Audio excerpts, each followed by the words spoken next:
It's Hey Coach with Tim Simpson-ReChard Collins, and Jamaal Mondane. Three coaches and friends talk about sports, life, and everything in between. Hey everybody, how you doing? It's your host, Coach Tim Simpson, and this is Hey Coach. But of course, you know I'm not alone because I got my two main men with me, Jamaal Mondane and ReChard Collins. Gentlemen, welcome to the show. And Jamaal, welcome back, baby. We missed you. Sure. Glad to be back. Let's go. He's here. He's here. Yeah, you got just a kid from Chicago shirt rocking. I see you, baby, rocking the Chi-Town. All right. ReChard, what you got going on behind you, man?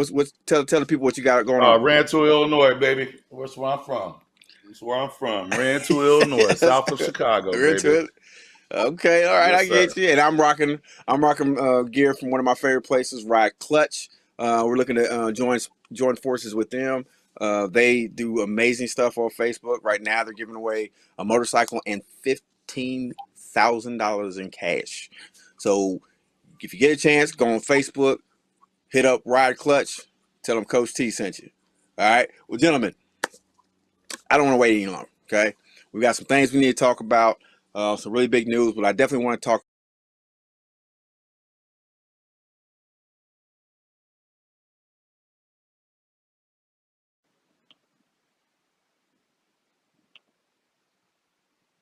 It's Hey Coach with Tim Simpson-ReChard Collins, and Jamaal Mondane. Three coaches and friends talk about sports, life, and everything in between. Everybody, how you doing? Welcome to another episode 10 of the Hey Coach podcast with Tim Simpson, ReChard Collins, and Jamaal Mondane. I am now joined by my two co-hosts. Gentlemen, how are we doing this episode? Doing pretty good. I'm good. Pretty good. Yep. Good. ReChard, I see you got that Seattle hat on. I 2-0. It's a welcome 2-0. change. 2-0. 2-0. 2-0. And that's good. I don't know what to say. I'm glad you got that because I know, with your Raiders, what I'm saying, it's a little iffy. Seattle's got a little bit, better I chance. got that hat in a minute. Don't test me. I could switch. I'm sorry, sir. Yeah. I apologize. It'll be on before the show's over. Yeah. I see. What you got? What you rocking there, Jamaal? Oh, that's the South Side White Sox, baby. It's the White Sox. Yeah, subliminal message. That's that South Side subliminal City message. Edition. City Edition. And I'm rocking some more gear from our friends at Ride Clutch. So gentlemen, we got some things we gotta talk about. The right color socks. Shots fired. Look, you don't need to talk about nothing. You know what I'm saying, with your Raiders. You know what I'm saying, and your Kentucky Wildcats. Just be quiet over there. See how you went away from baseball. You went to my Kentucky Wildcats and the Raiders when that man showed you the White Sox because they're gonna be good this year, and Seattle gonna be good too. Boston gonna be any good? I don't know. Yeah. Yes, I'm just asking. Out of pride, they will be. Okay, that's cute. Just as much as pride as you have in your Raiders and your Seattle Mariners. Anyways, I will walk off the set. Okay. Okay, look. My bad, my bad. I know you like Anthony, get that disclaimer ready. Get that disclaimer ready. All right, gentlemen, let's get to the show. I know we're laughing and joking, but I want to talk about something that happened here very recently, and I believe it was Saturday. Unfortunately, we had a death in the NFL family. Dwayne Haskins died, and there's been some reports. There's not a whole lot of information that's been released about it. They're still investigating it, and as far as I know, they're not going to release any more information until after the investigation is over. But in a statement that was released from the West Palm Beach Patrol, Haskins was walking on an expressway for unknown reasons. So, I mean, that's kind of, I mean, I don't know. I'm a little concerned about that, why he was actually out there walking. One report said that he was in his car, pulled over, got out, and was struck by a passing dump truck. But this report that has just been released said he was actually out walking on the expressway. He attempted to cross the westbound I-595. He was struck by an oncoming dump truck and was pronounced dead on the scene. Now, gentlemen, Jamaal, we're going to start with you. What can you tell us a little bit about talking about Dwayne Haskins starting off his career at Ohio State and up to what he's been doing now, or through his career in the NFL? Yeah, so he started out at Ohio State. He was highly recruited, one of the premier black quarterbacks in college football. He followed Cardale Jones. They had a Heisman Trophy quarterback that was there before Cardale Jones. I can't remember his name, but he played for the Ravens, Baltimore Ravens. But Dwayne Haskins, he was a high draft pick. Got drafted by then the Washington Redskins, now and then football team, whatever they changed their name to now, the Commanders. Oh yes, yeah. So he's drafted by the Washington Commanders.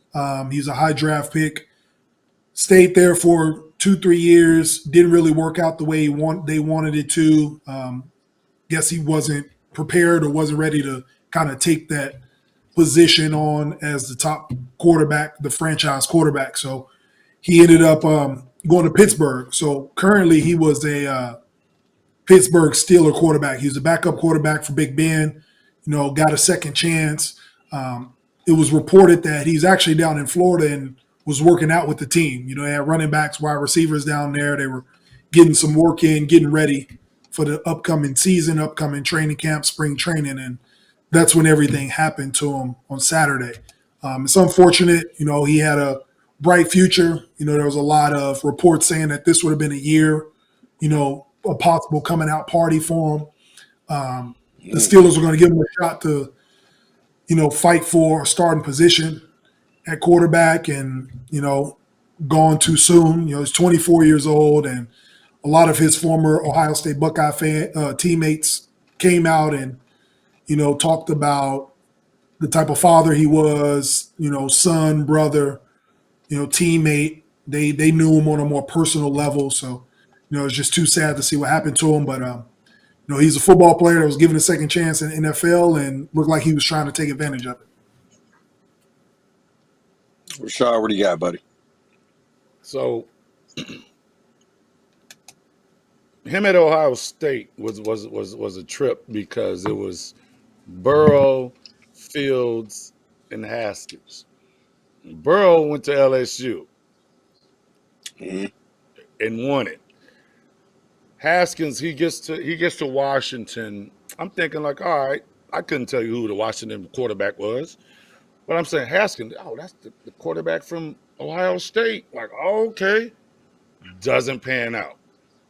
I'm like, oh, this cat about to be and Raider Nation. We usually don't say this man's name, but the kid that played at LSU, y'all figure it out. I'm not gonna say his name. That was trash for us. We don't say his name. So, you talking about your boy Russell? No, I mean you said it. I didn't say it. You said it. Got you. Yeah. So yeah. On a crazy note, Tuesday. This is a real story. I'm not making nothing up. Talking to a dude at the job, and we just talking NFL because the draft is about to come up, and we trying to figure out who's going to get drafted to where. I'm like, Pittsburgh, do they have their quarterback, or are they going to get somebody? Because somebody else just went to Pittsburgh, right? Who just went to Pittsburgh? Is it the quarterback from Chicago? Is Trubisky at Pittsburgh or Trubisky at Washington? Trubisky went to He's in Washington, I think, from Buffalo. Yeah. Yeah. Yeah. So it was a quarterback that was headed to Pittsburgh, and I said, bro, this was Tuesday. I said, man, if Haskins don't get it together, he gonna turn into a buddy from LSU. I said, so he's gonna be the next RG3. And I started naming off quarterbacks that didn't make it. And then I walked up to him. I said, that boy just got killed in a car accident. But it wasn't a car accident. He got hit. So was he running? Was he working out? Did he commit suicide? None of us have the story because the state of Florida, you got college facilities, you got high school facilities that have tracks. But he just signed a contract, an extension to be like the backup or whatever. So the man lost his life. That's sad in its own. And you got hit by a dump truck. Like, my thing is, I didn't even feel like reading it into more of the story, because none of us know. He left wherever he was at that morning and ended up getting hit by a dump truck. So I'm like, wow, that's sad. Young, and Jay, you said it. He was about to have the opportunity to be the starting quarterback. That's why I'm looking like this man didn't commit suicide. But why are you, as an athlete, for the three of us, why are you on a highway in Florida? That's where you're working out at in the morning, and you're not on a track. You're not at a facility. Why are you on the highway? Yeah, like I said, I'm not sure when I started reading more into it. Go ahead, Jay. I'm not sure if he's on his way there, on his way back. You know what I'm saying? Like if he was leaving the facility or going to a facility where he's on the highway. I heard some reports that he may have engine trouble, so he pulled the car over on the highway or ran out of gas. Like it's a lot of conflicting reports. So we'll have to wait till it all comes out. I never heard the car. Yeah. I just heard that. I think he had a car on the highway and was leaving it or was going somewhere to try to get help. Got you. Yeah. Look, all I could say is that, I mean, whatever the case may be, first of all, we all know it's dangerous, to do something like that in general. I'm of the firm belief, okay, if something like that happens, if it's car trouble, call somebody. Wait until somebody gets there, so don't risk it trying to get out, because you never know, people may not be paying attention. Somebody may be a drunk driver under influence of some type of drug or not paying attention, swerve over and hit somebody. It's just that in a situation like that is just too dangerous. Stay in your vehicle, which is what most law enforcement will tell you. Stay in your vehicle. Unless you're on a deserted road somewhere and you're not going to have any help. You got to walk. Yeah, do this. You got to do what you got to do. But right, it's just sad because when I heard he was, of course he's going to be in Pittsburgh, and they're going to give him an opportunity. I was like, man, this could be what he really needs with Mike Tomlin. Being in that system. Mike Tomlin. They're not going to ask him to do too much. He's not going to have to really do too much. Exactly. They have a pretty good running game. Yeah. You know what I'm saying? So this could have been his redemption. This could have been, okay, now finally he's in the right system, because he was not in the right system in Washington. And it was just a horrible situation for him. And I thought this was actually going to be something that was going to be good for his career. And it's just, it's sad, and it's just a reminder. We don't know when our time's going to be up. It could be something, it could be a freak accident, it could be natural. It could be something, unfortunately, like what happened with him. You just never know, and it was a sad day. It's a loss, and it's one of those things. Now I'm like, man, what if? What if he could have had that opportunity? What if he could have actually panned out to be the quarterback that everybody thought he could be? But we'll never know, and it's unfortunate. Heart goes out to the family. In the whole situation, and it just, like I said, it just sucks.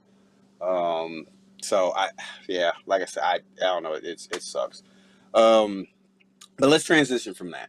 Like I said, thoughts and prayers go out to his family, the Pittsburgh Steelers organization, and all the fans in general. Heart goes out, prayers go out to them. Let's transition to something a little bit more positive. Ja Morant returned, and he looked good.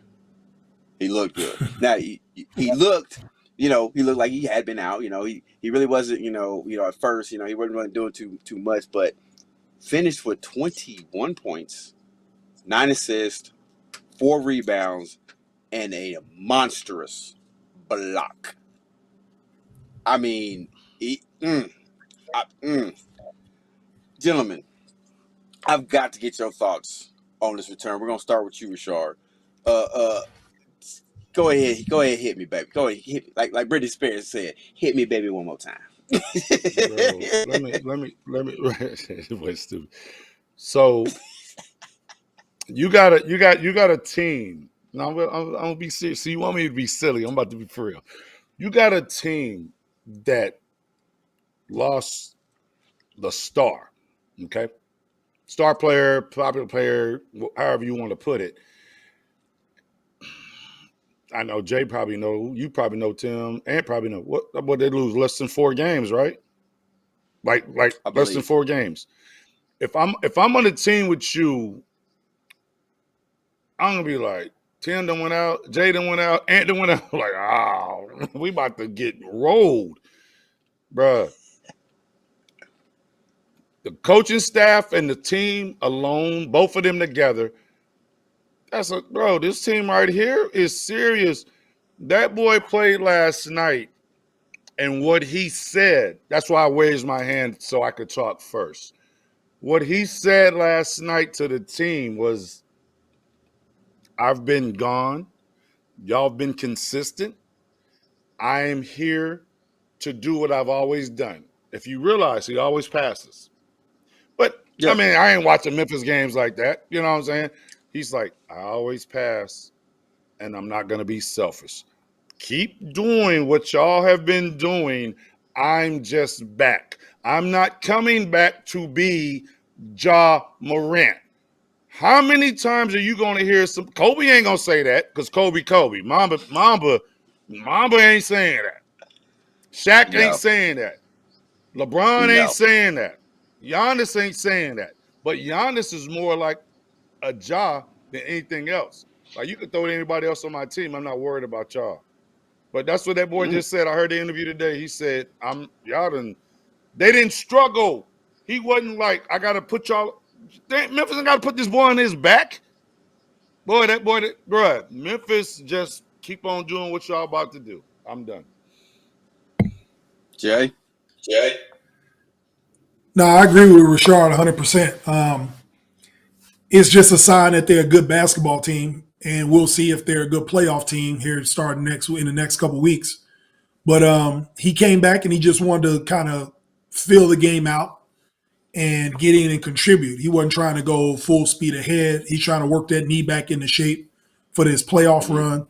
But it just shows what the coach has built. He built a good, solid team. They're not going to sink or swim whether Ja Morant plays or not. He's the best player on the team, but they are a good team without him. So he just wanted to kind of get in and get his feet wet. So I think it was a good approach by him. He didn't want to come in and mess up the rhythm.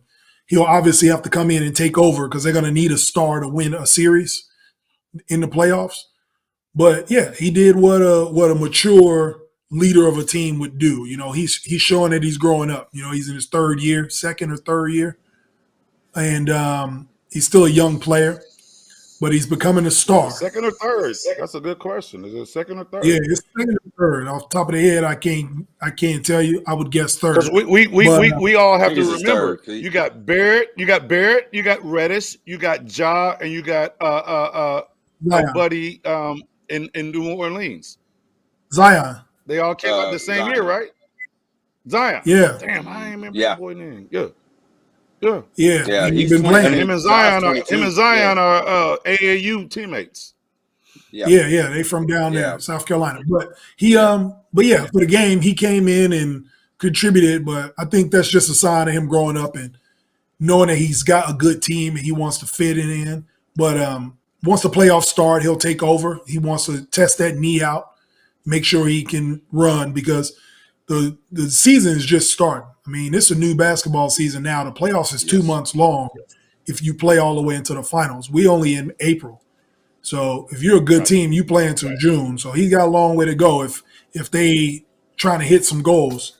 So yeah, I think it was just a game to show, a kid coming back from injury with a knee injury, not trying to push it too much, and help his team win. So I didn't think anything of it. It was just John coming back and returning before the playoffs.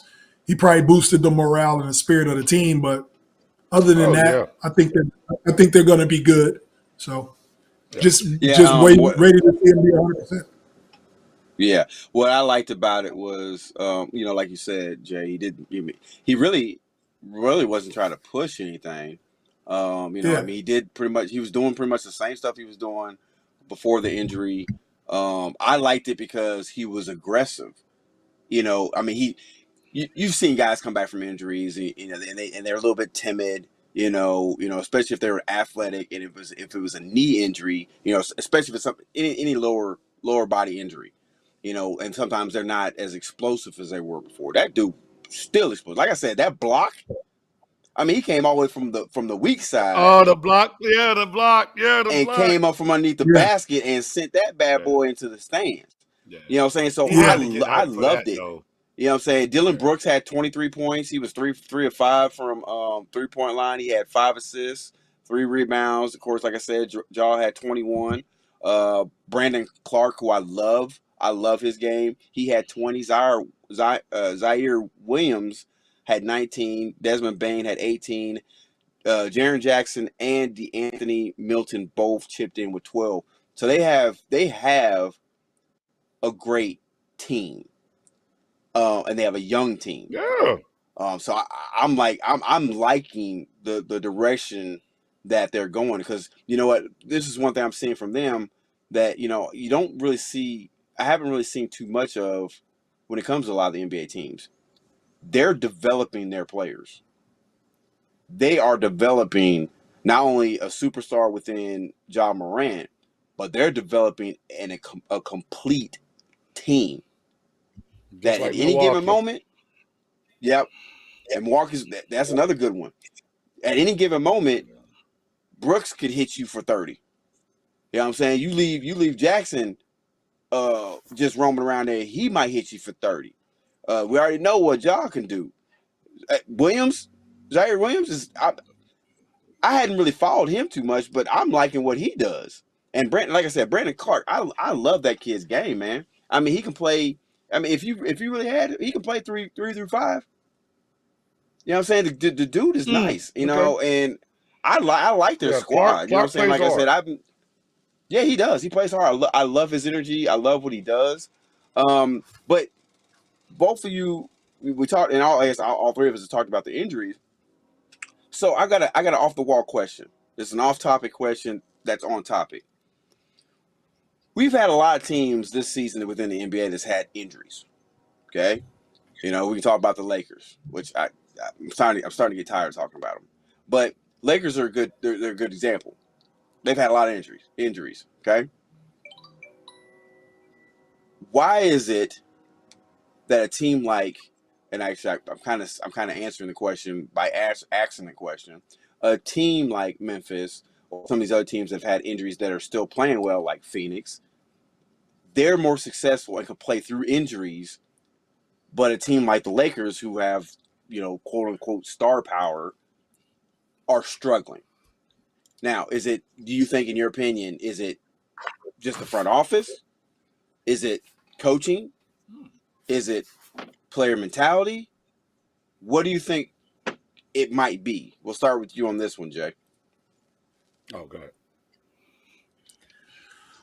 It's simple for me. The teams that you're referring to, the Suns, the Grizzlies, Milwaukee, all these teams have an identity. The Lakers didn't have an identity at all this year. Last 2 years, they were ranked top 5 defensively in the league. So they hung their hat on defense. So when a team has an identity, they're able to put ancillary pieces around superstars to keep that identity together on the defensive end. When they let everybody go for Westbrook and Carmelo and Dwight Howard, brought all these people in, all these veterans in, they lost their identity. So they didn't have the energy or the effort. They didn't have the people, the pieces to score on the offensive end.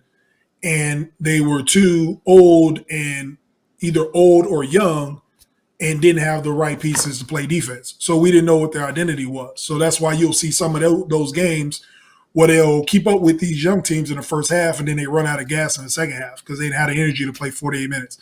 So that's the difference.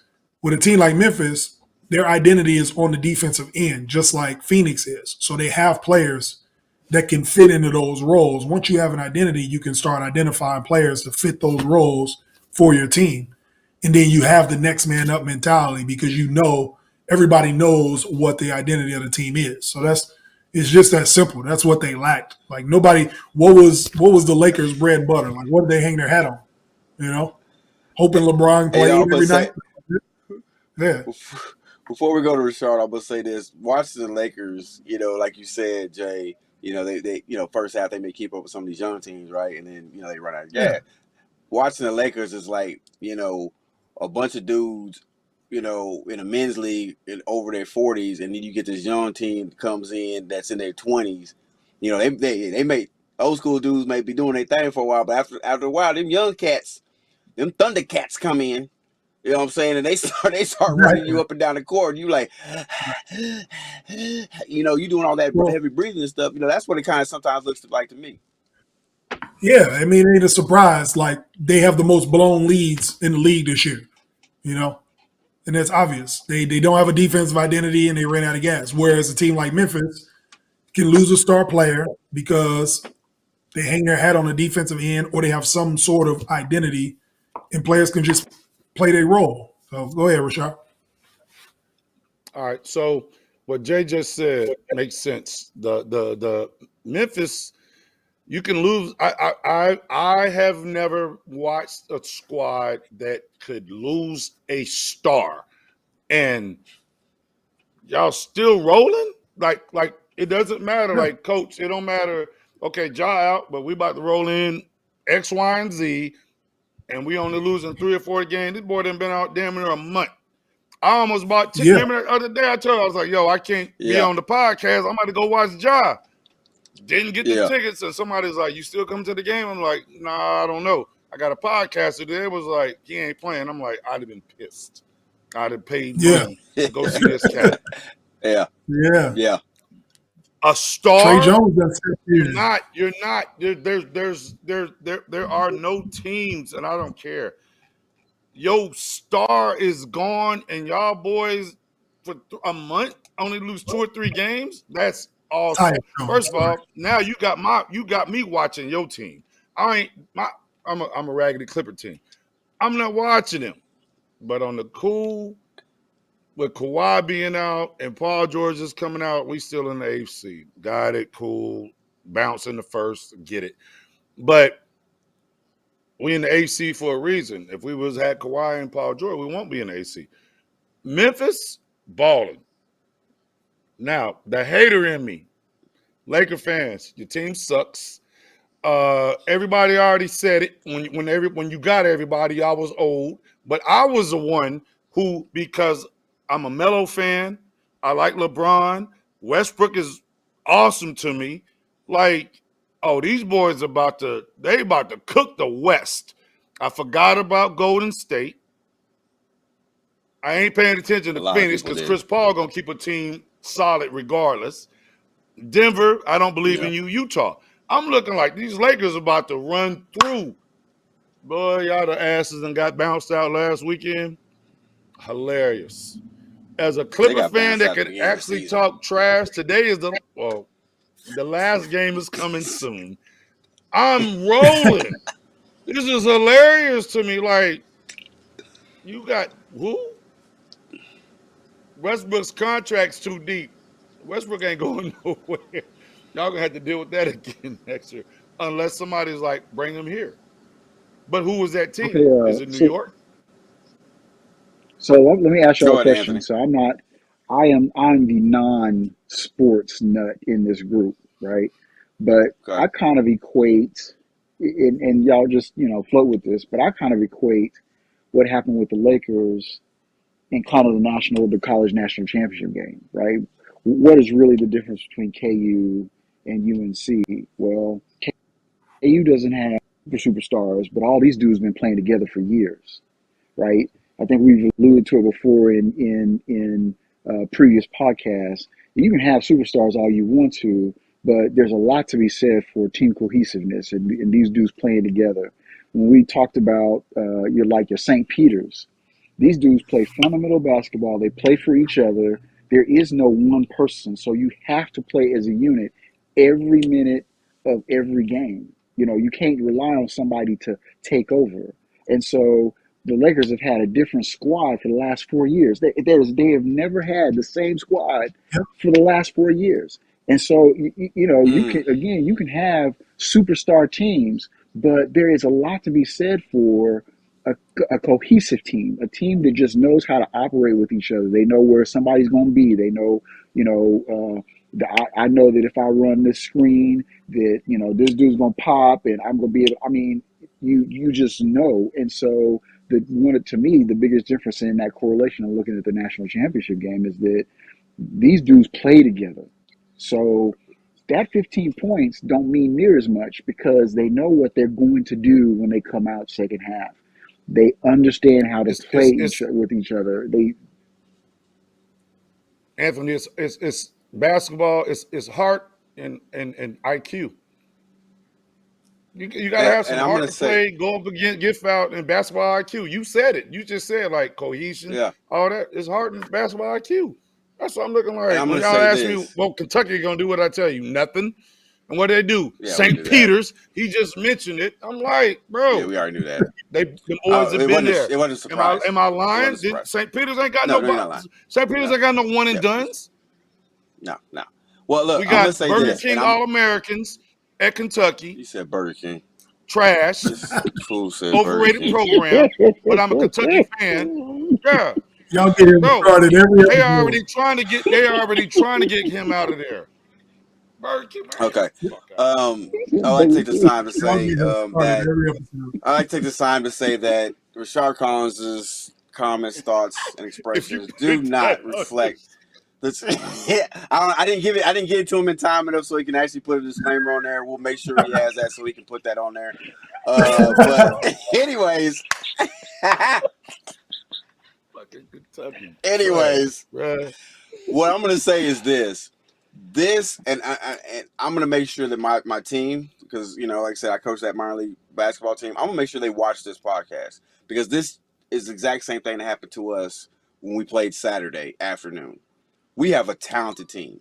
First time these guys played together, and most time we got guys missing practice, various reasons, whether it's work, family. I got guys that travel that have to come and travel for practice, so we don't always get a chance to practice as a complete team. First game we scored 121 points. First game these guys played together, 121 points. Okay, we gave up 130.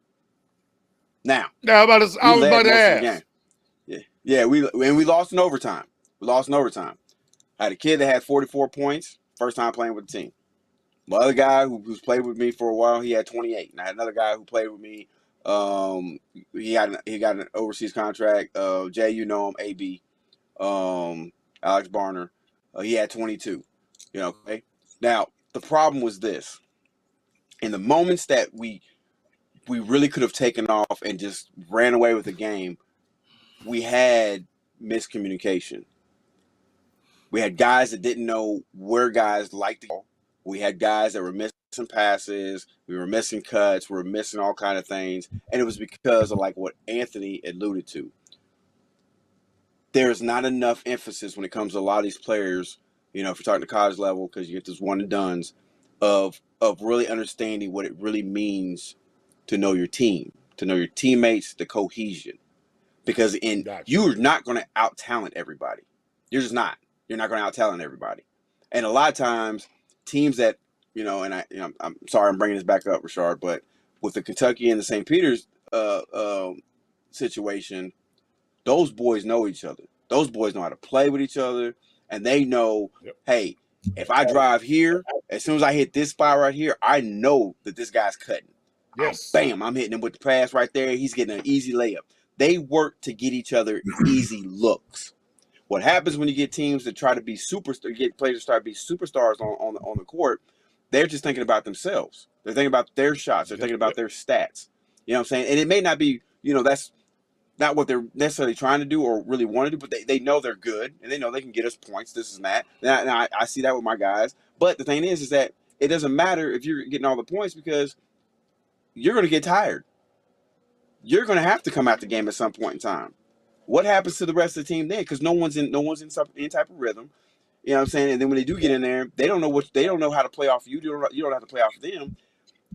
Right.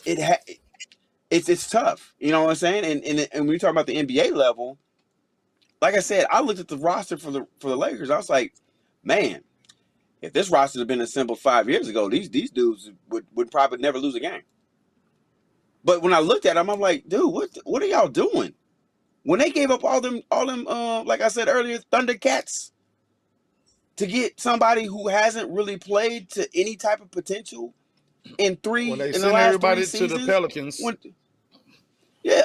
I say they gave up they gave up all their assets for Westbrook, who I said after he left Oklahoma City, I was like, and I saw him playing in Houston, I was like, dude, this dude is not. I don't know what's going on with him. Then when he went to Washington, and that debacle, and now he's in. Nobody's now gonna he's remember in. Washington Westbrook. Yeah. You know what I'm saying? And then he's in LA, and it's just and now you're hearing reports. I don't know if you guys heard this. This had me in tears. Now they're trying to link Westbrook's poor shooting and how he's playing to poor eyesight. Yeah, I'm gonna let that sink in for a second. Wow. Not gonna. Wow. Yeah. Okay. Wow. Y'all didn't hear that, did You you? know, Y'all eyesight. didn't hear that one, phone did y'all? in LA or something, like it's something in the climate in LA. So like you just because you change locations now you can't. He's back home. James, It's the smog. It's the James How smog. you don't put It's how the you don't smog. put the Laker jersey? I'm a Clipper fan. How you don't put the Laker jersey on and you back home? That's like Jay going back to Chicago and the Bulls is like, yo, you about to be our 2 guard. This boy about to clock out. I get it. We're not gonna go into the mental health stuff, bro. You just come on, man. Well, it's not even mental health for him. They talking about his eyesight. You done got too comfortable. They saying his eyesight. He done got a good little paycheck. He done got a good paycheck, and that. Come on, bro. Don't they do physicals? Look, don't they do physicals? I'm asking. Hey, the playoffs about to start. Let's talk about playoff teams. No, we about to hit that right now. Now, let's talk about the East. Let's talk about the Eastern Conference. Okay, so first round. Okay, this is what the first round shaping up to look like. Okay, we got Miami Heat the 1 seed, Milwaukee Bucks at the 2 seed, Boston at the 3, Philadelphia at the 4. Play-in tournaments, and let me back up. Philadelphia at the 4. They're going to be playing against the Raptors, and the Celtics will be playing against the Bulls. For the play-in tournament right now. And it looks like it's looking like it's going to be Brooklyn in the 7th seed with Cleveland in the 8th, the Hawks in the 9th seed, and the Hornets in the 10th seed. So let's talk about this. Let's break this down a little bit. Okay, so let's start with the play-in tournaments. The 9th and 10th seed, the Hawks and the Hornets. Was that the updating news? Ooh. The Hawks and the Hornets. How do we feel about that matchup? Rashard, let's start with you. How long is the series? Best 3 out of 5, or what? It's not 7, right? 3 out of 5. No, it's definitely not 7. So 3 out So of 5. The way to play in tournament work. The 7 and the 8 play against the 9 and the 10. If you're a 7 seed, you have to lose twice to get eliminated. If you're a 9 in the 9 and 10 seed, you have to win twice to get the 8th spot. You see what I'm saying? So it's essentially like a 2 out of 3, but the higher seed Well, has see, the advantage. that's what I'm saying. Is it 2 out of 3? Ooh, you said Hawks and Hornets. They're the 9 and 10. Yes. I don't know if Collins is not back. I'm gonna roll with the Hornets. I say Melo takes them over the hump. If Collins from the Hawks is not back, Trey can only do so much. I can't Capella. That's the only person I can name. Trey and Capella and Collins. I can't name nobody else like who produces for the Hunter. Hawks and gets them. Kevin Herter, So DeAndre Hunter. Hunter. Yeah. Yeah. I'm being for real. Like certain names. I understand. No, what's I the hear dude what you're name? saying. Hillebrand or whatever for somebody else. I just heard of him. Yeah, I'm like Hillebrand. Or Sacramento. Oh, okay. See what I'm All right, saying? whatever. I'm like, got it. Jay, who are you taking in that matchup? Hornets and Hawks. Yes, sir. I'll take the Hawks. I'll take the Hawks in that matchup. Okay. They got the home court and they got the superstar. In any of them playing games, I'm going with the star to carry his team to win that game. So that's why I'm not really worried about Brooklyn either. We'll get into that, but I'm not really worried about the star will carry. The star is going to carry today. I see Trey going crazy. The Hornets will play hard, but situational basketball. I think the Hawks got the advantage with situational basketball. They'll win that game. They're the better defensive team. So I think the Hawks will beat the Hornets. Anything could happen, but if you're asking my opinion, that's where I'm going. No, I like that answer. I will go with you on that, Jay. I like when you said situational. A lot for me it is it's the fact that they've already been there. You know, that team has been there. They were there, last season in the playoffs. So they do have that experience. And the Hornets, young team, relatively, and you have a young superstar in LaMelo, who I think is going to be great. He's going to have a great career as long as he keeps doing what he's doing. So yeah, I was kind of leaning towards the Hawks. Now, what I want to do first is I really want to get into this one. I want to leave us a little bit more time to talk about this next matchup before going to the rest of the Eastern Conference matchups. But I want to go ahead and take a quick break so that we can pay some bills, do what we got to do. So please stick around because we definitely have more, and you have no idea what Richard's going to say. So stick around for more Hey Coach with Coach Tim Simpson, Richard Collins, and Jamaal Mundane.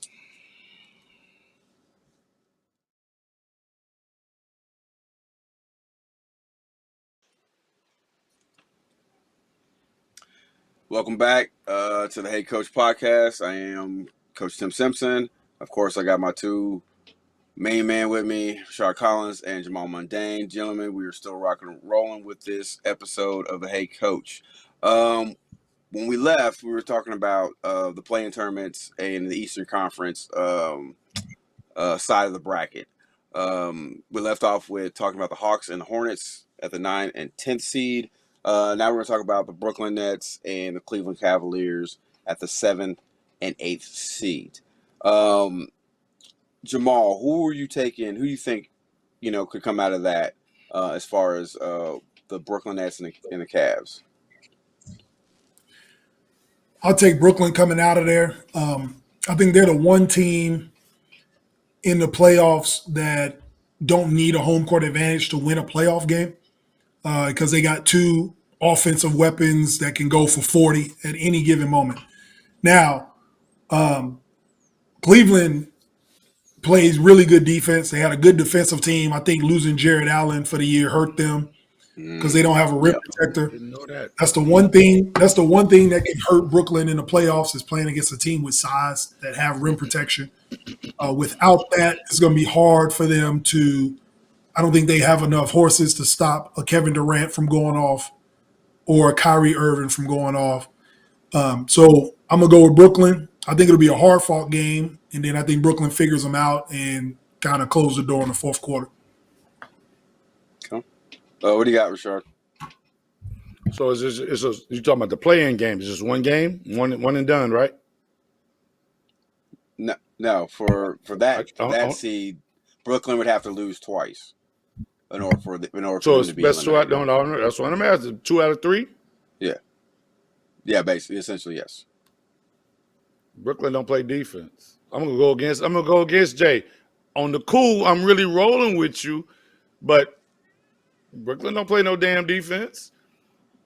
Like Kevin Durant plays defense. Kyrie ain't got no highlights of playing defense.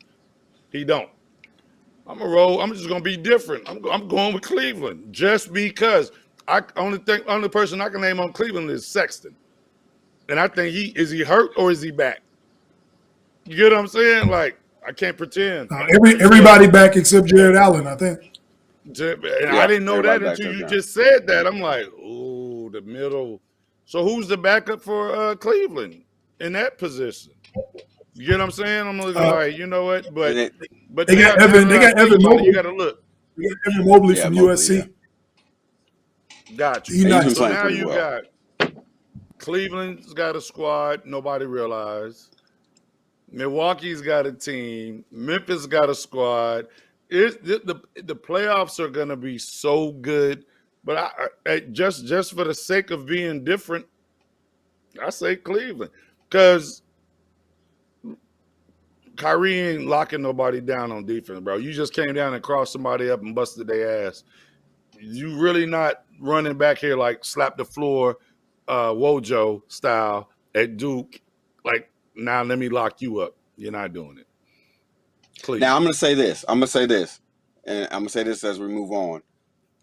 I think we might see a different Kyrie this postseason because what could be waiting for him down the road is that matchup against Philadelphia, and I really think Kyrie is wanting James Harden, and I think we might just see a completely different. I'm not saying that's going to happen. I'm just saying it might be because that might be an incentive for him to say, I'm about to really show you why that fool's not here.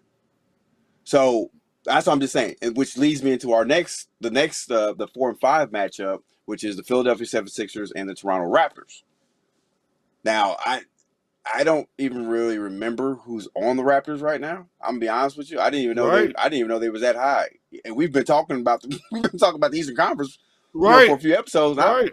I didn't even realize they were that high. So, I mean, that should be an interesting matchup, but I still think, going back to the two matches we talked about, like I said, I was going with the Hawks. I'm still leaning towards Brooklyn just because I don't want to go against Kevin Durant and even Kyrie Irving.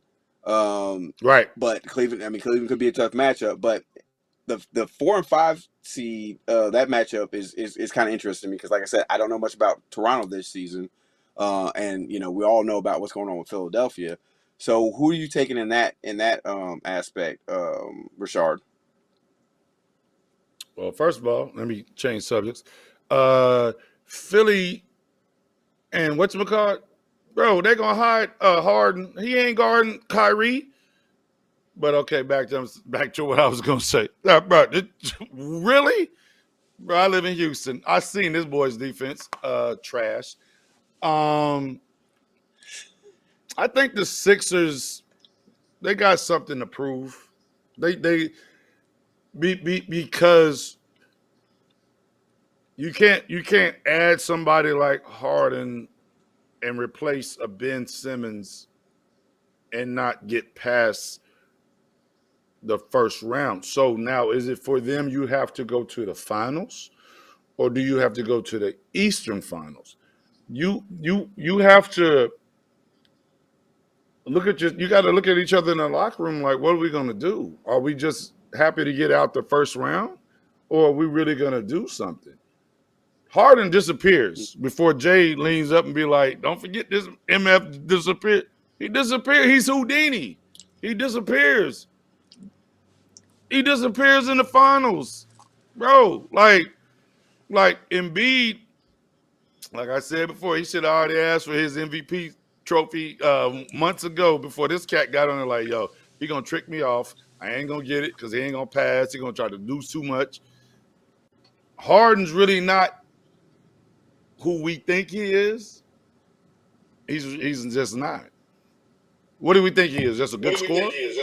He's So you don't exactly play. who I think. But you I don't play no agree. I defense, agree so with. you don't give us But see, I nothing agree. else. But you don't But I give agree us with nothing Jay. else. I think.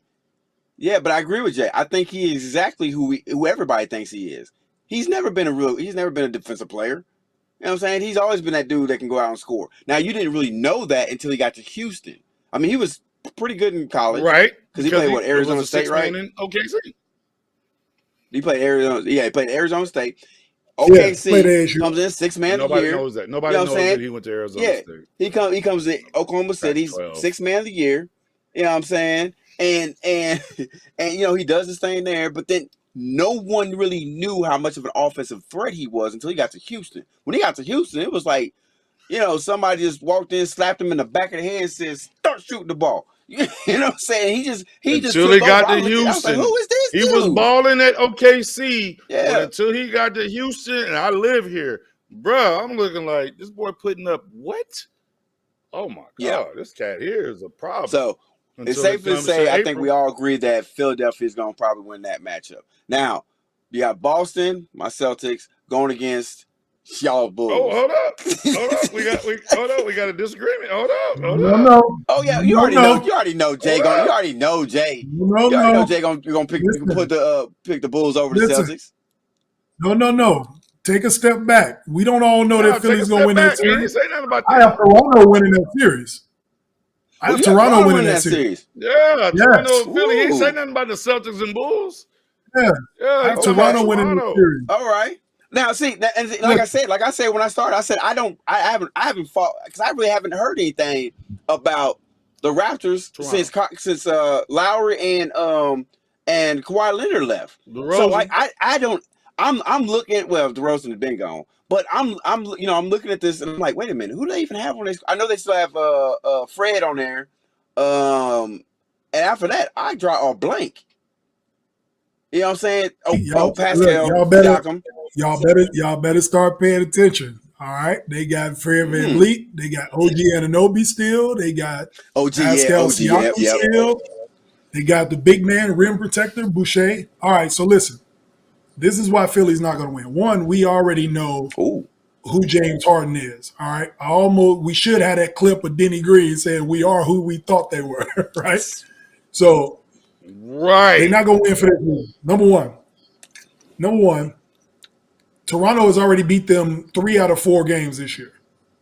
All right. Joel Embiid has already openly admitted the one team I hate playing against is the Toronto Raptors.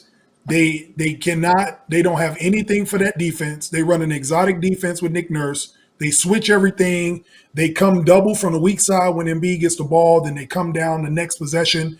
The doubles are coming from different places every time Embiid gets the ball. Matisse Thybulle is one of Philly's defensive players, is not vaccinated, so he cannot play in Canada. So when that series goes with Toronto, they lose him for 2 games. They match up so well with Philly. Every time Philly plays them, they get their number every time. They just beat them again recently. They always frustrate Embiid.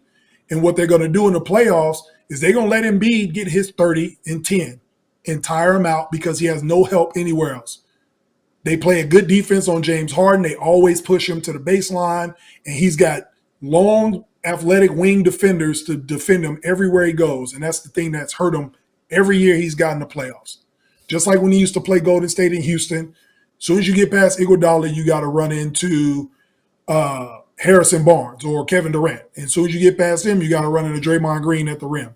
If you have athletic wing defenders in front of James Harden, it wears them down and tires them out. These are 7-game series now. This isn't a 1 game, they come into town and leave.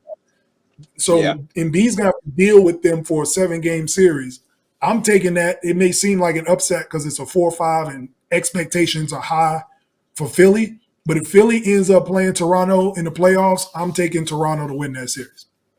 Well, I'm going to say this before I go back to Richard. At a 4-5 matchup, to me, if the 5 wins, I don't see it much of as an upset because in most cases, those teams are usually fairly matched equally.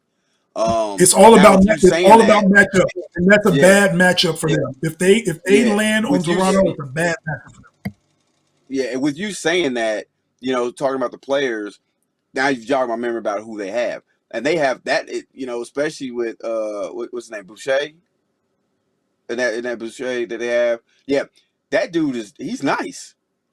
I mean, I like his game. He's a tough defender. He can block. I know him playing NBA 2K. He can shoot the three. I don't know about in real life, but in 2K he busted me a couple times with threes. But you talking about the save for the Sixers? Yeah, no, for Toronto, he's a stretch five. Raptors. He's a stretch five. So that actually turns into a really interesting matchup. They play just like Memphis does defensively. Like Van Vliet's been hurt, but nobody noticed anything about their record. They had a bad start at the regular season because players were hurt. OG Anunoby was hurt. Siakam was hurt. Everybody came back and they started winning. They jumped over the Bulls too. Like they jumped over everybody. They jumped over Brooklyn and got that fifth spot. When Ball and Caruso went out, jumped over Cleveland too. Bulls and my man Levine, boy, the Bulls was woo. Okay, serious. Let's keep it moving. Let's keep it moving. The Bulls will run through the Heat. I don't give a damn who watching this.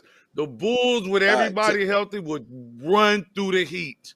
Butler and them are too little. They're too small. Rashard, chill. Relax, buddy. Because we're about to get to the Bulls right now. If you let me get there. Good God almighty, my man. The 3 and the 6. 3 and 6 matchup. The Boston Celtics at 3. The Chicago Bulls at the 7. Now, Rashard, talk to me. I'm sorry, the 6. I said the 6. I meant 7. I said 6. I mean 7. I meant 6. Okay, Rashard, talk to me about the Bulls.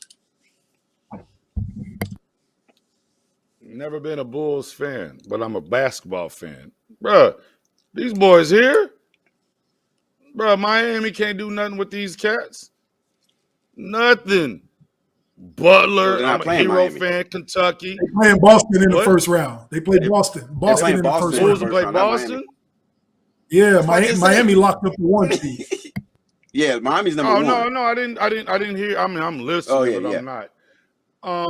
I noticed. Nah, the Bulls got a squad, bro. Like Caruso was a comeback.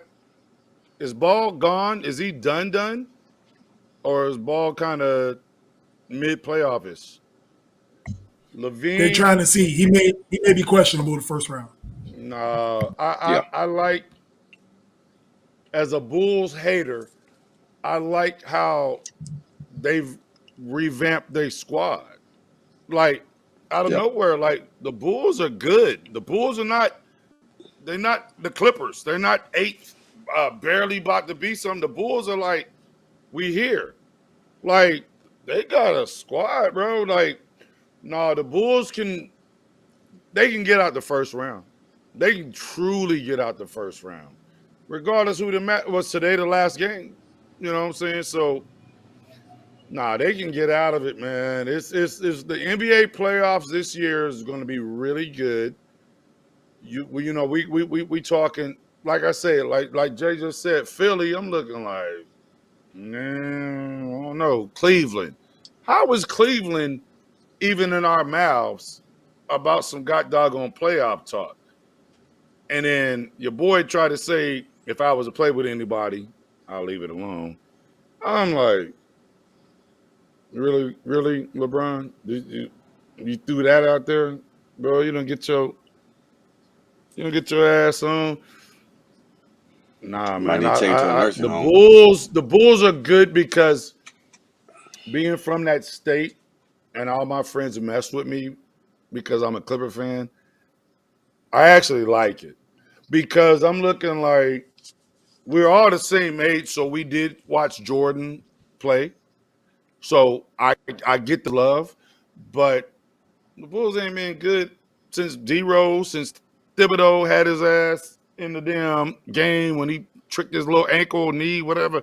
Like, I like it for the city. I like it. I really do. Like, I love it. Okay, so before we go to Jay, first of all, let's correct something. So we're not the same age. So do not do that to me. First of all,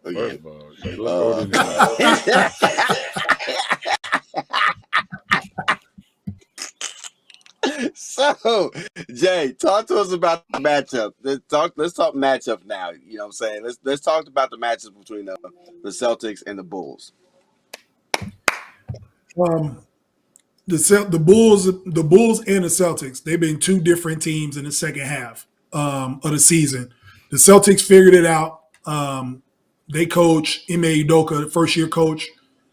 We talked about it at the beginning of the show, an identity for their team. They figured out in the second half of the season that defense is going to be their identity. They hang their hat on it. They've been the best defensive team in the second half, which has gotten them to the seed that they're at. It's a game of matchups. I think the Bulls, they got a bad draw.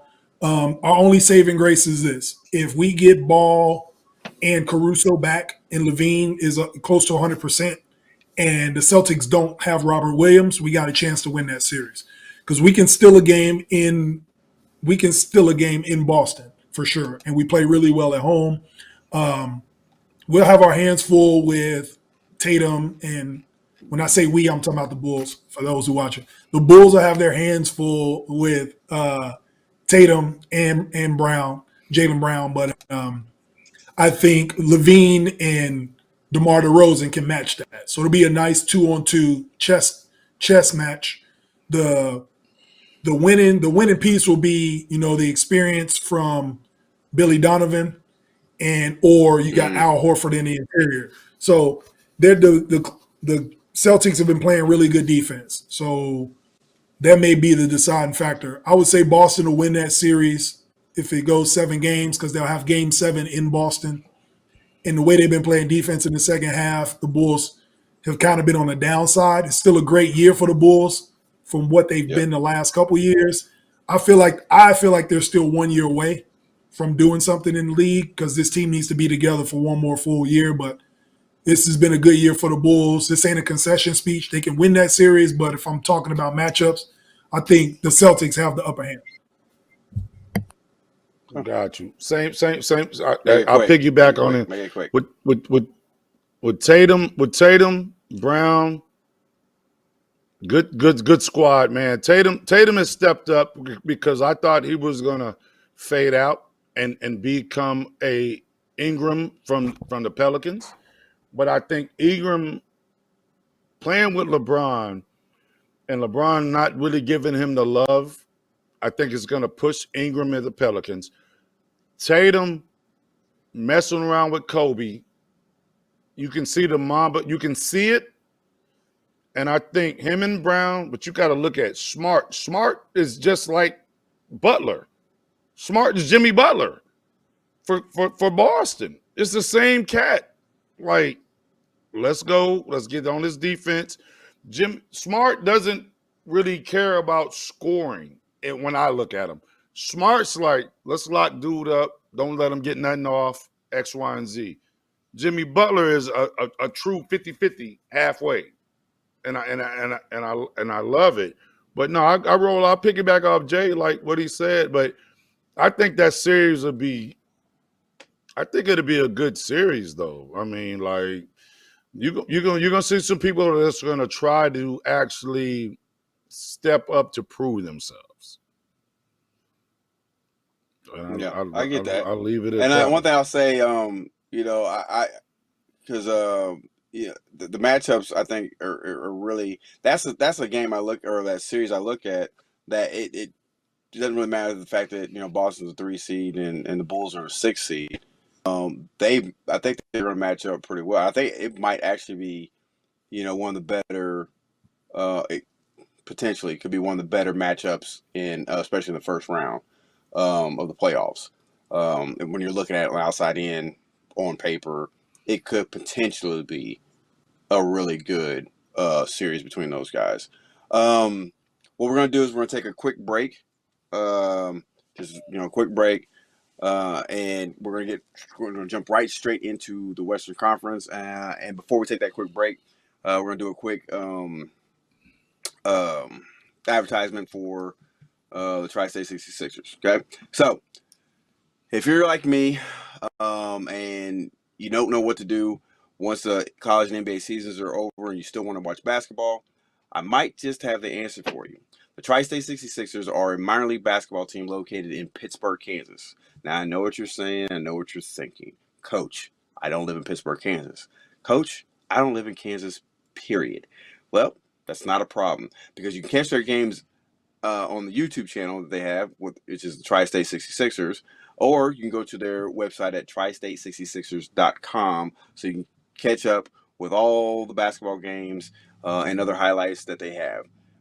So if you're looking for major league talent at a minor league budget, come check out the Tri-State 66ers. Gentlemen,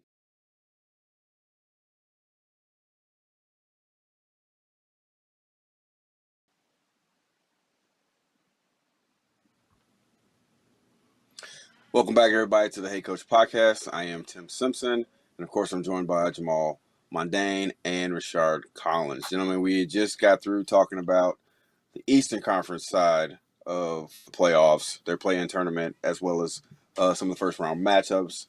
Let's jump into the West, okay?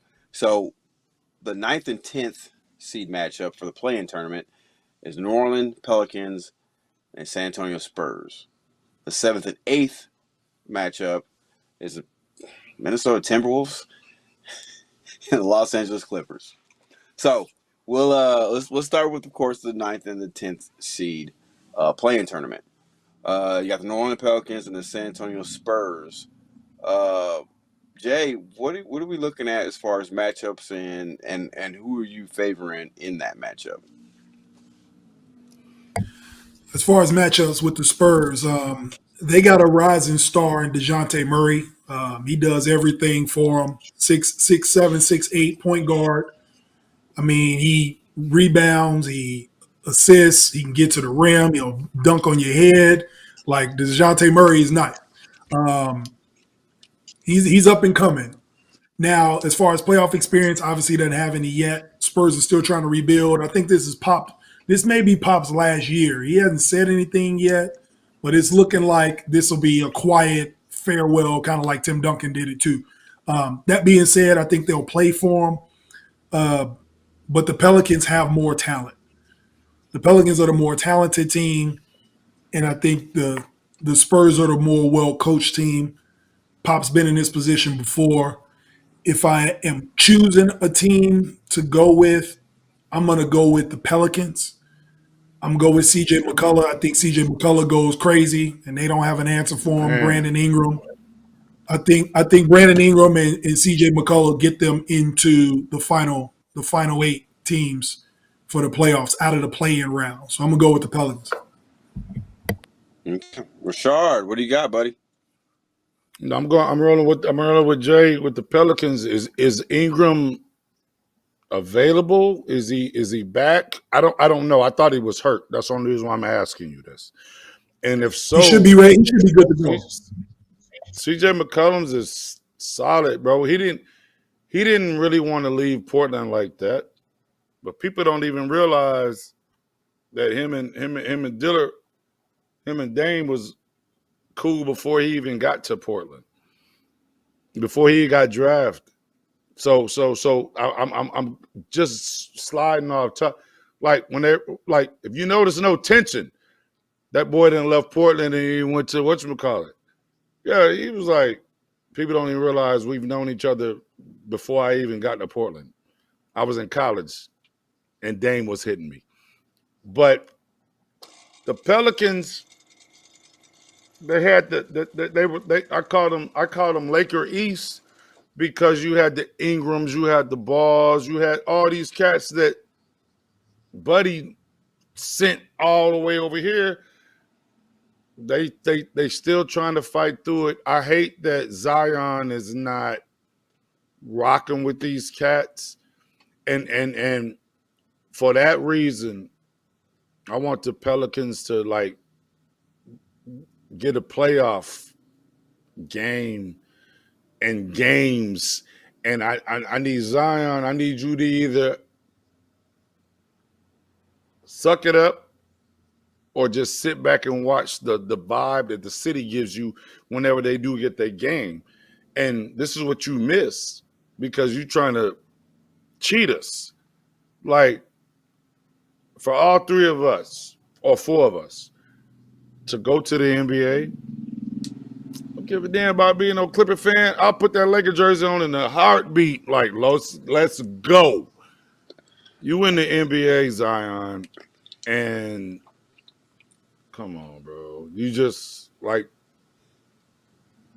are you hurt, or are they saying you eating too much? I live in the South. Like no. If y'all ain't never been to New Orleans, like the food is Mm, mm, amazing. I'm being for real. I'm not being. mm. I'm not trying to sidetrack this, but the food is amazing. Like, are you just not? Do you not have that vet, that old head to be like?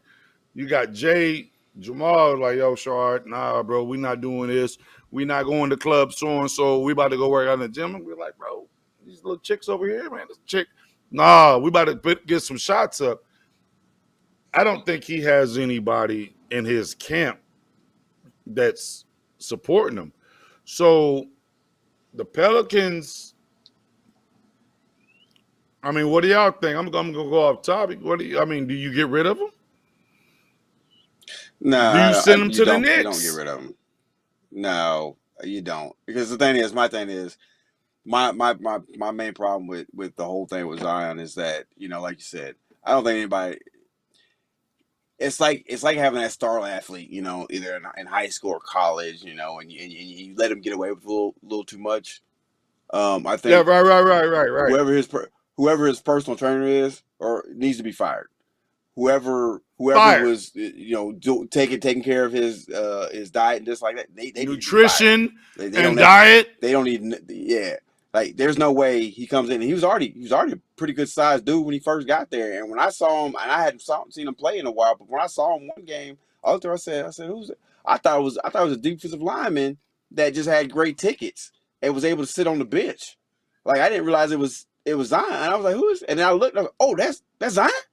What the hell? I thought he got stung by a bee or something. He had an allergic reaction. I didn't know what was going on. And so my thing, is that no, I don't think you get rid of him. You tell him, hey, we're paying all this money into you. You're going to play. You're gonna get your behind into the gym. We're gonna shed some pounds. We're gonna turn some of these pounds into more muscle. To where you can be stronger. You can get up and down the floor. You can get back to where you were playing, and so you can be a more dominant player. But no, I don't think you get rid of him because he's still young, and all that can be corrected. So no, I And don't think what you get Jay rid is of him. about to I say, do agree with. I'm about to agree 100%.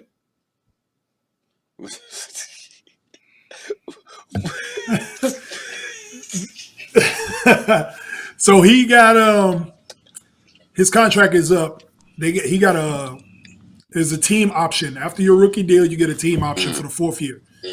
So this summer is very important. Last summer he actually did have foot surgery, put on the weight. They dealt with it for 1 year.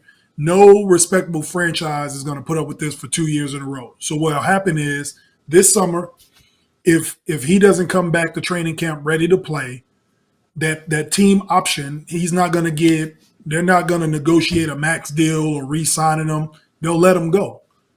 So this is an important summer for both him and the team. But as far as the playoffs go, they're going to deal with the playoffs. They've already put Yeah. Zion in the rearview mirror. They're trying to win a playoff game, man. So we'll move on with the playoffs. And in the offseason, we can talk if Zion going to come back ready to play or not.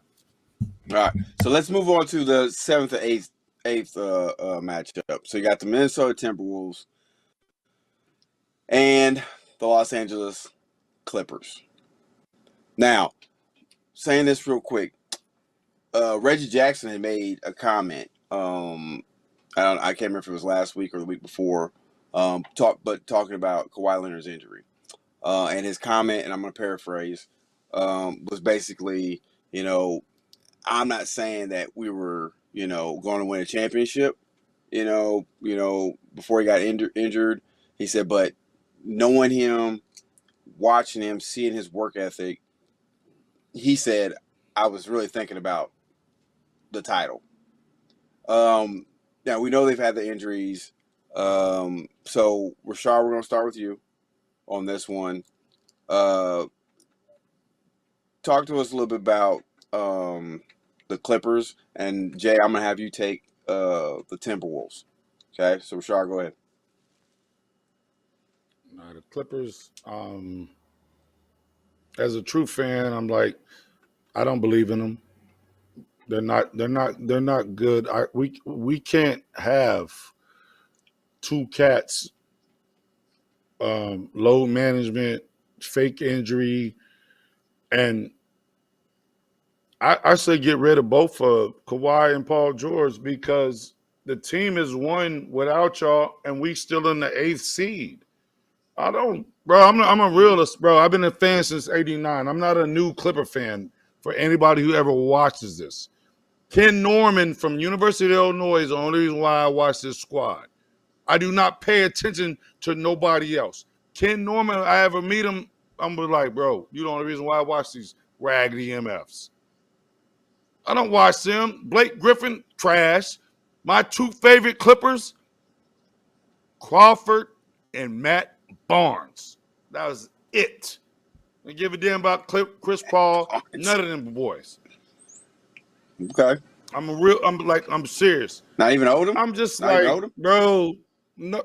I just told you. You asking me about some stuff, and I just told you. No, Odom, Okay. Elton Brand. Now, I can't knock Maggette. The Knuckleheads. Come on, help me out, Jay. Quentin Richardson and Darius Miles. I can't knock them cats. Yeah. I can't knock them cats. If y'all really, and I'm going off time, if y'all really looked at the squad, it was Elo, Maggette, Quentin Richardson, Darius Miles, and another cat. Bro, they got rid of all them boys. Do you know Keon Doolin? Keon Doolin was the guard. Remember Keon Doolin? That's why I messed with Wasn't Jay. Baron Davis there for a while? Keon Doolin was the guard. If y'all really look, just pay attention to him. If you really look at the squad, that was young. That was young. Me, I'm looking like Jay. We lost. Hey, let's go to the club. Jay, like, all right, let's get it, bruh. The Clippers had a squad. I've been a fan since '89, and that was way before them. That boy said Keon Doolin. Keon Doolin was nice. Elton Brand was a monster. Corey Maggette, you the first one leaving from Duke? Like, yo, I'm out. Bruh. Q, he from DePaul. Darius Miles didn't even go to college. He wanted to go to St. John's. Yeah. Bruh. So, no, man. These NBA playoffs are going to be off of heart. They're going to be off of heart. You can have the right coach, which the coach is going to make a difference, but you're in the NBA playoffs, man. You done made it, man. You done made it to the NBA. Come on, man. You made it. You could be the coldest dude at your little park at the crib, and remember Jay when he used it? Bro, you made it to the league. I don't know. All right, Jay, what do you got with the Timberwolves? Look, man, I'll make my prediction. It's gonna sound like I'm on both sides of the fence, but I'm really not. If Paul George plays, the Clippers win. The Clippers win. If Paul George plays, the Clippers win. If he don't play, they don't win. Minnesota is a talented team. The Clippers got veterans and they got playoff experience. And Ty Lue is probably arguably one of the best coaches in the league. He finds a way to win games. It's like he spot teams 20 points and then he'll come back and beat them for fun. But Minnesota, the boy said for fun. Woo! It seemed like. But they don't have an answer for Cat. Karl Anthony Towns is a monster. I don't think the Clippers got an answer for him. Anthony Edwards is a monster. They don't have an answer for him. Montrezl Harrell is not there no more. He ain't there. Montrezl Harrell is not walking through that door. So they have no answer for them. Not. D'Angelo Russell. And then Pat Beverly got a little venom because he used to be a Clipper. So he might have a little extra motivation too. So again, it's a lot of storylines with these playoffs. That's why I'm excited about it. The Clippers, they got the experience though. The only thing that'll hurt them is they got to go on the road. They got to go up to Minnesota to play. So Minnesota can surprise them. But if Paul George plays, he's the equalizer. You know, as much as people don't like Paul George, for whatever off the court, social media, he don't play a lot of games. But when he plays the games, he's the truth. So that being said, if Okay. Paul George is playing, bad elbow and all, I think the Clippers can get him. But they're gonna have their hands full for Okay. sure. So All right. Gotcha. Well, let's jump from that to go to the 4 and the 5 seeds. You got the Dallas Mavericks taking on the Utah Jazz. Okay. Jay, what do you got with the matchups on that one? I'll be quick with this. I got the Mavs winning this series. I think Luka finally breaks through and gets out of the first round of a playoff series with Jason Kidd as a coach. He got Porzingis out of his way, so they let him do his thing. Soon as Porzingis left, they took off. So they earned that 4th seed. If there was a few more games, they might even jump Golden State. They've been playing really good. Utah has no answer for Luka Doncic at all. And Utah always folds in the playoffs anyway. Anytime they run into a matchup, they fold. Luckily, they didn't get Denver this year, but I'm gonna go with Dallas. I think Luka gets out the first round finally.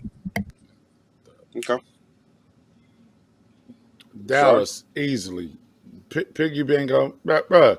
Luka, problem. Porzingis gone.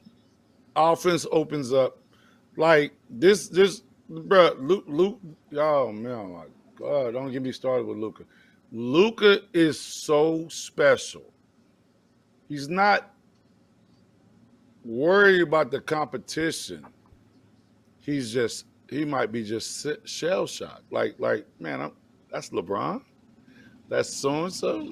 That's I watch these dudes but as far as being scared of playing against somebody, Luka a problem, dude. Luka's a problem. The dude is solid. I don't give a damn, but Luka have a bad year. He's still a problem.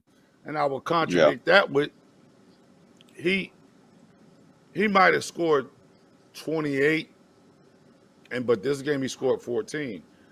But when he scored 14, he done crossed his cat and let that joint fly. Nah, Luka, nah. I'm rolling with Jay. Dallas, bro. Like Luka, Yeah, I agree. Luka could be what I like about Luka. He's unselfish. You have a lot of cats that are playing in the league, and it's all about me. Luka don't have a problem with passing the rock. He has no problem with passing the rock to Buddy. You know, we don't know Buddy's name, but Buddy, you know what I'm saying? But if I can't trust you because you didn't miss one, I'm not gonna give you 1 or 2 passes, Tim. You miss 1 or 2, I'm looking like, yeah. All right, let's go ahead and bring this thing on back. Let me go to Jay. Jay missed 1 or 2. I'm like, So I need to take over. That's what y'all saying. Luka distributes the rock, Porzingis. How that didn't work? I mean, is it a Porzingis thing? How did that I not think he just hurt work? too much. I think he was just hurt too much, honestly. No, he wanted a bigger role. He wanted a bigger role on the team. It's Luka's team. They basically had to decide the future, where they wanted to go. So Luka being the future, he's younger, he's more durable. They can do more around him, his style of play. You can put shooters around him. That's why you got Tim Hardaway Jr. with the big contract. You got Max Kleber as the stretch 4, so they don't need him anymore. They got Norman Powell who can dive to the hole. They don't really need Porzingis for what they're trying to do. So they let Porzingis go, and they're gonna ride with Luka. Okay. All right. And I agree with all that. So let's jump up to the 3rd and the 6th seed matchup with the Golden State Warriors and the Denver Nuggets. Now, we said this before one of the shows, talking about Golden State at that point in time. And I think it was probably about 2 or 3 shows ago. At that point in time, the Golden State's their core players with Curry, Thompson, and Draymond Green had only played at that point in time 11 minutes total that entire season together because of injuries. All right, now talking about the Denver Nuggets, they're not going to have Jamal Murray. They're definitely going to have Michael Porter Jr. So in talking about that, does Denver have enough to get past Golden State? And then on the flip side, does Golden State have enough to get past Denver? Jay, we're going to start with you. Golden State will win that series. Everybody will be healthy and ready to play. Steph, they might actually can sit Steph and still win this series and get them ready for the second round because they anticipate running into Memphis in that 2-3 matchup in the second round. And if they can win that series without Steph and give him another 10 days rest, that'll be beautiful. Congratulations to Nikola Jokic, first player in NBA history, 2,000 points, 1,000 rebounds, 500 assists. First player to ever do it. Even with Russ, with all the triple doubles, he never had 2,000, 1,500. So shout out to him. Unfortunately, he's not going to have any help in the playoffs. The cavalry is not coming for him. Jamal Murray not coming back. Michael Porter Jr., like you said, not coming back. So it'll be an early exit for them. But he had a great regular season, a great year. But they'll be out in the first round. Hopefully they can bounce back next season. Golden State is about to – I don't think they're tripping on winning it this year. But we can show you because I'm trying to figure out what's going on with Wiseman. You know what I'm saying? Like, you hype this cat up from Memphis, and he ain't did nothing. Golden State they solid, man. Like if you can really get Steph and Trey to really just knock the three ball down, like, yo, we can roll with who we got in the middle. But they're gonna have their hands full because you can't rely on the three. You just if you off, you off. You know what I'm saying? Like I can miss the three and realize, okay, I need to shoot a layup. I got a better chance of hitting this layup than the three. I'm a fan of just Kerr, Golden State, Clay, Draymond. Like I kind of like their little squad. Like, but it's gonna be hard for them to take it over. It's gonna be hard. I agree. Now I want to hit you guys with a quick question. Now I'm only gonna give you each 1 minute to respond to this question. Okay. Now, Steve Kerr made some comments this past week. Not necessarily comments, more suggestion. Okay. He thinks that maybe shortening the NBA season to 72 games might prevent more teams from resting star players. Now, my question is, number one, do you think it's a good idea? That's number one. Number two, when did the NBA and its players become, in my opinion, so soft? This was never an issue with any other superstar. Load management had never been an issue. So, like I said, I'm gonna give you each a minute to kind of respond to that. Rashard, we're gonna start with you. 1 minute. All right. First of all, and I'm a cuss. So, Ant, you can dump or do whatever you got to do. We don't have a dump button. There is no. I know, and that's a beauty whenever I say it because I know you don't. Come on, Once Kawhi. again, the thoughts and comments. Come on. Rashard, Go ahead. No. Go ahead. Go ahead. I'm sorry. No. Come on. Kawhi Leonard, come on, man. Like, this is what you're doing? You and Paul George. Paul George comes back after not even playing and goes for 30. 30 in the NBA?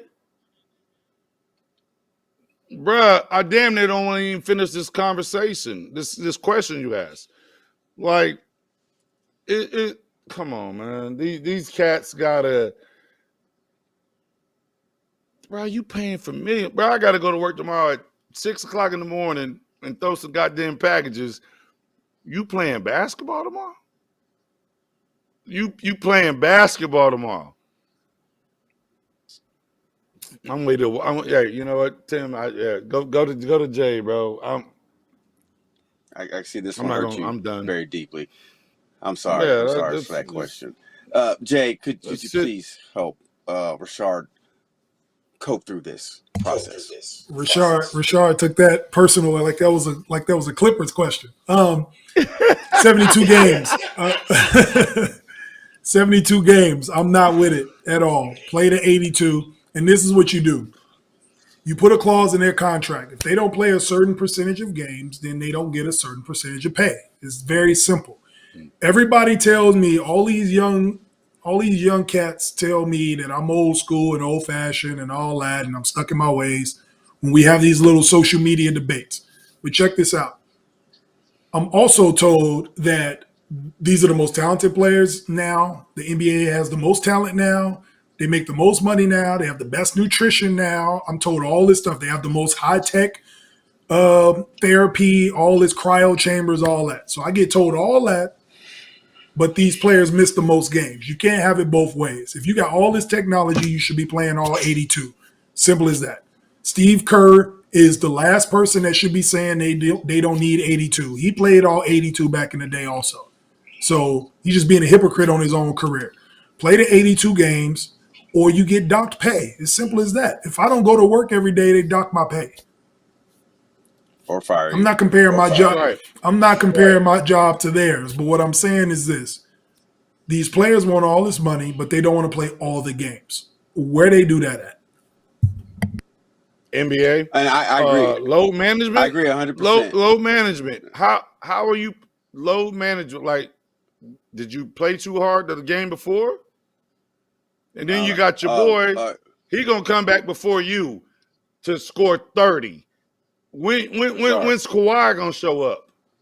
Like, so you gonna show up for the playoffs because we may or may not get into the playoff game, and now you here balling? False. Hey, Rashard. Clipper fan for life. Trash. First of all, sir, you already had your minute. You decided not to use your full. No, minute, I didn't, because you paused. But after Jay said something, you didn't say nothing. Like, let me go ahead and fill the gap. No. Number two. No, you don't need to fill no gaps. Number two, stop making it about the Clippers. No one cares. Stop it. Hey, bro, we're not the playoff team, bro. We ain't the Lakers. All right, listen. We're gonna. I agree with both you guys. Like I said, I think it's the dumbest thing. Like, I don't understand. Like to Jay's point, with all the advancements of technology and guys talking about they're putting all this work into their bodies, this and that, but yet and still, you know what I'm saying? And I don't mean to pick on them, but I'm going to pick on them. LeBron James spends upwards of millions of dollars on his body every year, but yet and still, like, if we have to go back in time, you getting carried off a court because you got cramps. Like, you know, and then you get a lot of these players that they seem to get hurt so easily in most cases, you know, and then it's hard for them to bounce back. I don't know. I just don't get it. Like I said, growing up, you know, like Jay, like you, Rashard, old school. I never heard anybody talking about, I'm gonna take a couple games off, you know, this and that. Never heard that from Jordan. Never heard that from Kobe. You know what I'm saying? You never heard none of this stuff. And to me, I just think, you know, with player empowerment, all this other stuff, players are getting soft. Now, I want to end the show on a different note. You know, this is something we've never really actually talked about, I don't think, on the show yet. Let's talk golf.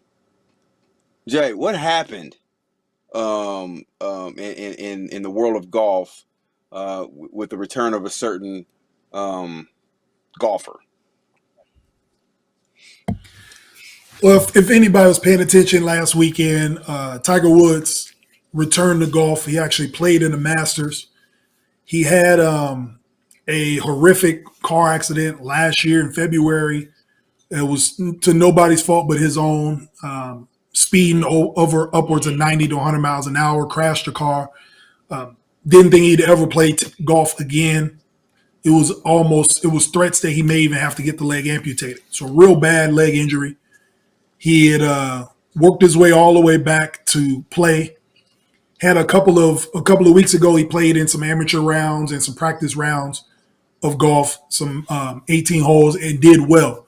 So he decided to give the Masters a shot. So it's just crazy that the determination he had to come all the way back.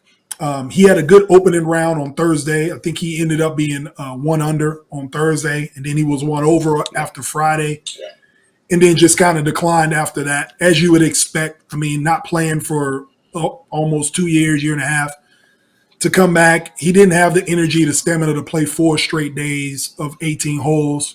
So he kind of fell out of qualifying for Sunday. But just the fact that he went out and gave it a shot, I mean, I can't even imagine what the ratings were like for golf just having Tiger play. He still has that impact on the game that people want to see him play, whether you want to see him fail or succeed. He gets eyes on the screen to watch golf the past weekend. So just props to Tiger for getting back on the course. And hopefully he can get back in shape and we see him some more this summer. Quickly, over to you, Rashard. Do you have anything you'd like to add to that? Oh no, I mean, to piggyback. I mean, you got to realize, I'm at work listening to a New York station, and they're like, Tiger Woods' private jet just landed in Augusta. I said, what? Him and Charlie, his son. I'm like, all right. I said, okay, Tiger pushing he pushing the envelope. I said, is his son on spring break? Like, why is him and Charlie at Augusta? I said, oh, Tiger, he's something different. And then for him to be able to do what he did, and you got to realize, before Tiger, but like Jay said, before Tiger hit the spot, the tickets was kind of like, now I'm about to see Tiger Woods, and I'm about to bring my kids and my daughter. Like, oh yeah, nobody moves the needle like that. Nobody, in that aspect, and I couldn't wait for this question to come up. Nobody moves the needle like that. Like, you had people like, oh, hey, we're going to go see Jordan. We're going to go see LeBron. That's basketball. This is golf. I watched the Masters today. I watched the Masters since Thursday.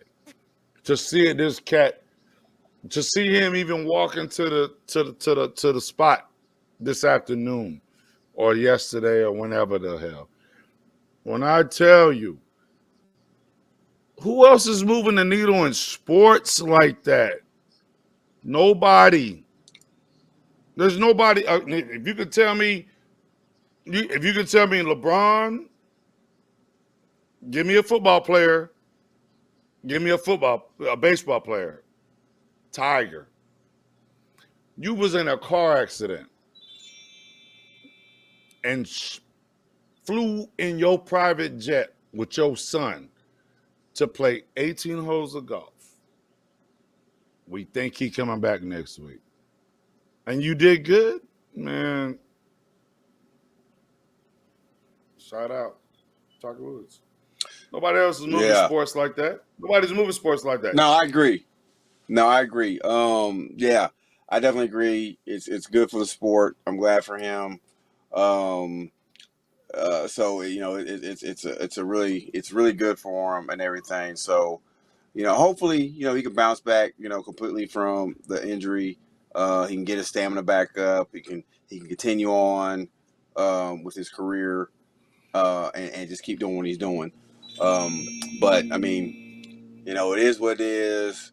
And like you said, when it comes to other sports, I mean, yeah, you got the NBA, you got the NFL, yeah, you got your superstars there. Like a LeBron can move the needle, love him or hate him, he can move the needle when it comes to like, oh, LeBron's coming to town, is he playing? Oh, he's playing. Oh, I'm definitely gonna watch that if I get the opportunity. Yeah, you got those, but when you talk about a sport like golf, there's not a bunch of people just, I mean, like I'm not running to go necessarily go grab tickets to go stand around or walk around following a golfer, other than maybe it's Tiger Woods. And the thing that gets me about this, Tiger Woods, all they did was they talked about Tiger Woods during the whole tournament.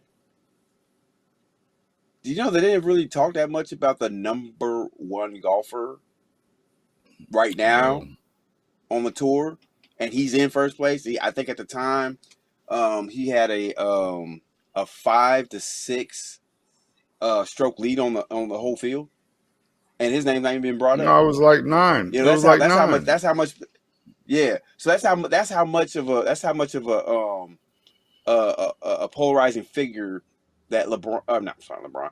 That Tiger Woods is when it comes to golf. That what I'm saying, he comes in, he looked pretty good. He had his moments.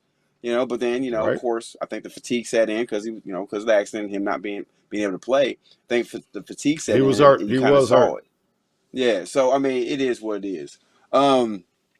But yeah, that's what we're gonna end the show on that for today. It's been great, rocking with both of you guys.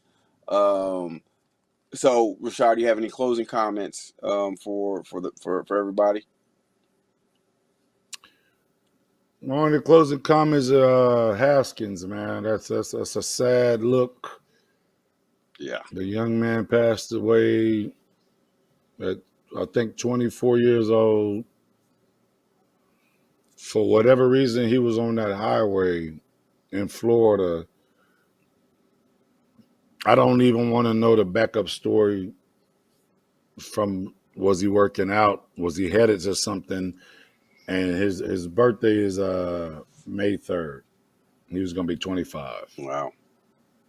Well, I don't know, man. That's tough, because I felt that he might actually have the opportunity that he was really needed for his career. I think Mike Tomlin That's why he's could have there. had a great replacement. Mike Tomlin, I think, being matched up with him, I think they could have maybe done something special. Because, like I said earlier in the show, they weren't going to need him to do a whole bunch because they've got a solid running game. They've got a very good running game, and it's not like Haskins can't get the ball down the field. The O line was Big arm. was pretty solid. So, I mean, he probably would have had time to be able to stretch the field out, but unfortunately, like I said, that happened. And like I said, I'll reiterate this, thoughts and prayers out to his family. I don't know. It's just hard. It's a hard thing to think about. That's something that's crazy because it's crazy because you end up appreciating somebody when tragedy happens. It wasn't Russell Wilson. It wasn't Lamar Jackson. It wasn't Tom Brady. It wasn't Ben Roethlisberger. You know what I'm saying? It's like this dude was a backup quarterback. Like it wasn't like somebody else. It was just like, man, this is a young kid, 24 years old. Yeah, it's tough. I do not want to know why he was walking but like you said earlier, car broke down, all I heard was dump truck, and I just shut down as a fan of sports because I just talked to somebody the other day at work, like, if he don't bring it this year, he gonna be like buddy from LSU that played for the Raiders. I said he gonna have to be an announcer or like RG3. Yeah. And this man passes away. I'm like, Saturday morning, I'm like, nah, that's crazy. Yeah, like I said, that was a tough one. And when I first saw it and read about it, I was like, well, this is a joke. And then I had seen it in breaking news, and I was like, whoa. So yeah, that's crazy, man. Whoa. But hey, look, it just goes to show you, like I said before, we don't know when our time is, so take life and treat it like it really is, what it really is, and it's a gift. So you got to cherish every moment you're on this earth. Cherish people you're around, your loved ones, and definitely take care of yourself because you never know. Well, on that note, Rashard, it's been great once again. We didn't have to use too many disclaimers this episode, so that's good. No, I'm good. That I'm means good. that I'm means good. I you was told I that do means too you're much. yeah No, I'm good. I'm good. yeah I'm good. so that means you're growing. You're growing, and that's important. It's important. It's important for the growth. And sir, you have grown. I'm very proud of you, sir. Very, very proud of you. Okay, you should take that and Bullshit. cherish that. Bullshit. Bullshit. I was told I was Well, told I look, was doing too fr- much. well, Yeah, I look was. I from was. the family here at the Hey Coach podcast. Definitely our producer. Special thanks to our producer Anthony Simpson for everything he does, all his work. We appreciate you, sir. God bless you. Appreciate you, Rashad man. Collins, Jay Appreciate you, fellas. Mondane. Appreciate Appreciate you. Yeah. From all of It's us fun. to all of you, thank you very much for joining us for this episode. And definitely stay tuned for upcoming episodes of Hey Coach with Coach Tim Simpson, Rashad Collins, and Jamaal Mundane.